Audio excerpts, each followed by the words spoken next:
श्री स्वामी समर्थ. जय जय स्वामी समर्थ. माझ्या स्वामी कृपा चॅनलमध्ये सर्वांना नमस्कार. स्वामी महाराजांच्या कृपेने तुमच्या सर्व चांगल्या इच्छा पूर्ण होत ही स्वामी महाराजांच्या चरणी प्रार्थना करते आणि आजच्या या नवीन व्हिडिओला सुरुवात करते. आषाढी एकादशीपासून चातुर्मासाला सुरुवात होत असते, जी आता झालेली आहे. तर चातुर्मासामध्ये काही शुभकार्य अजिबात करू नये म्हणून असंही सांगितलं जातं. तर त्याचबरोबर चातुर्मासात आवर्जून काही गोष्टी ह्या कराव्यात, त्यामुळे कुटुंबात कल्याण होतं असंही सांगितलं जातं. तर अशा कोणत्या गोष्टी आहेत ज्या आपल्याला या चातुर्मासामध्ये करायच्या आहेत, त्याचीच माहिती या व्हिडिओत मी तुमच्यासोबत शेअर करणार आहे. चातुर्मास म्हणजेच 4 महिन्यांचा काळ असतो, हे अगदी प्रत्येकाला माहिती आहे.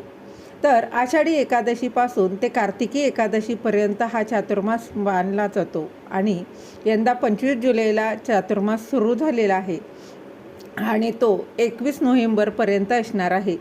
म्हणजेच 21 नोव्हेंबरला प्रबोधिनी म्हणजेच कार्तिकी एकादशी आहे आणि तेव्हा हा चातुर्मासाचा काळ जो आहे तो 4 महिन्यांचा काळ असतो. आणि आता या चातुर्मासाच्या काळामध्ये शुभकार्य कोणती करू नये, तरच शुभकार्य जी कोणती आहेत ती बघा आवर्जून टाळायची आहेत. तर त्यामध्ये लग्न, मुंडन, गृहप्रवेश यासारखी जी शुभकार्य आहेत तर ती चातुर्मासामध्ये केली जात नाही. वास्तुशांतीसुद्धा चातुर्मासात केली जात नाही.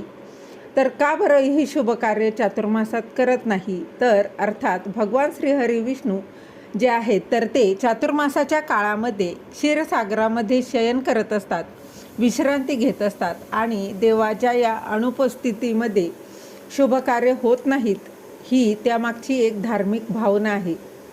भगवान विष्णू या कालावधीमध्ये झोपलेले असतात. तर विश्वाचा पसारा कोण सांभाळतो हा प्रश्न आपल्याला पडू शकतो. तर याचंच उत्तर असं आहे की आपल्याकडे 33 कोटी देव आहेत आणि बघा 33 कोटी देव बघा आहेत आणि भगवान विष्णूंनी या कालावधी विश्रांती घेतली तर इतर देव या काळात कार्यरत असतात.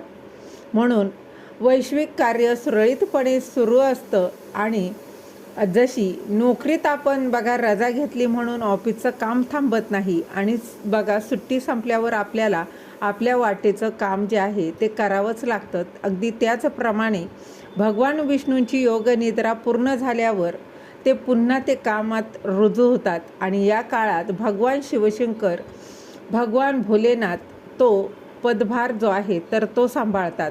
आणि म्हणून तर चातुर्मासाच्या काळात जो श्रावण येतो त्यामध्ये आपण भगवान भोलेनाथांची पूजा करतो आणि मग त्यानंतर येतात गणपती बाप्पा, त्यानंतर देवलोकी गेलेले पितर येतात आणि नंतर येते आई जगदंबा. एकंदरीत काय आहे तर जर तुम्ही पाहिलं तर बघा चातुर्मासाचा जो काळ आहे तर तो साधनेचा काळ आहे.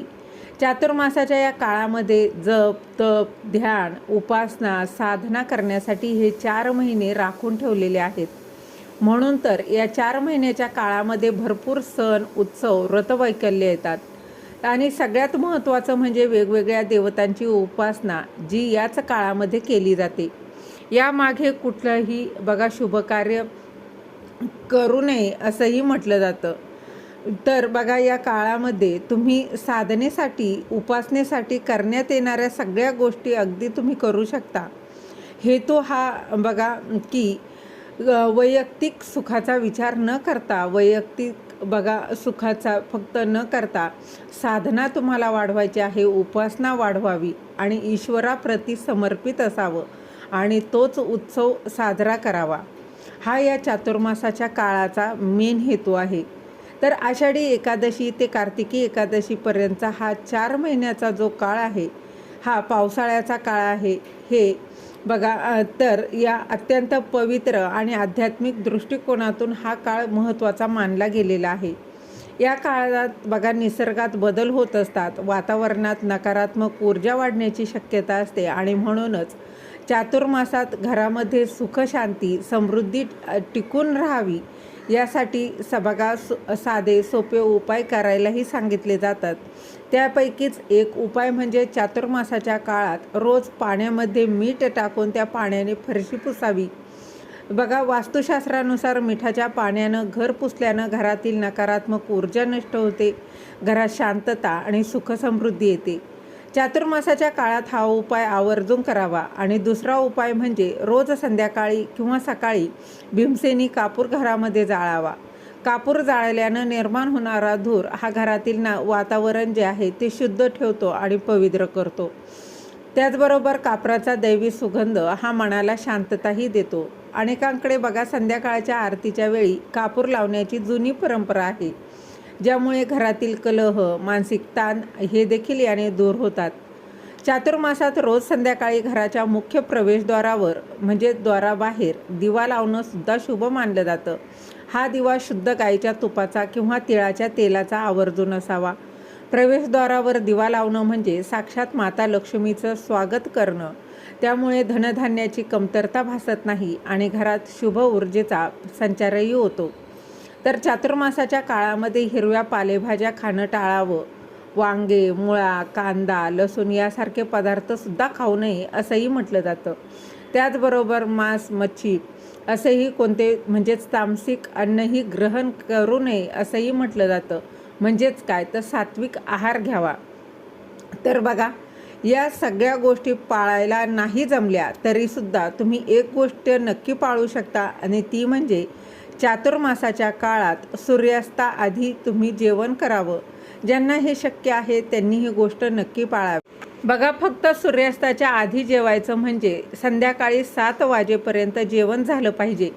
चातुर्मासाच्या काळात शास्त्रात सूर्यास्ताआधी जेवायला सांगितलेलं आहे, आणि हा नियम जर खरंच 4 महिने तुम्ही पाळाला तर तुमच्या बघा खूप फरक जाणवेल, आणि त्याच्या आपल्या बघा लाभ देखील खूप काही दिसून येईल. चातुर्मासाचा काळ मुळातच आपल्याला आरोग्य द्यायला येत असतो, पण त्यातल्या त्यात नियमांचं पालन जर आपण केलं तर मात्र आपल्या आयुष्यामध्ये झालेला सकारात्मक बदल आपल्याला नक्कीच आनंद देऊन जातो. तर अशाच प्रकारच्या बघा माहितीपूर्ण व्हिडिओसाठी आपल्या स्वामी कृपा चॅनलला नक्की सबस्क्राईब करा. श्री स्वामी समर्थ. धन्यवाद.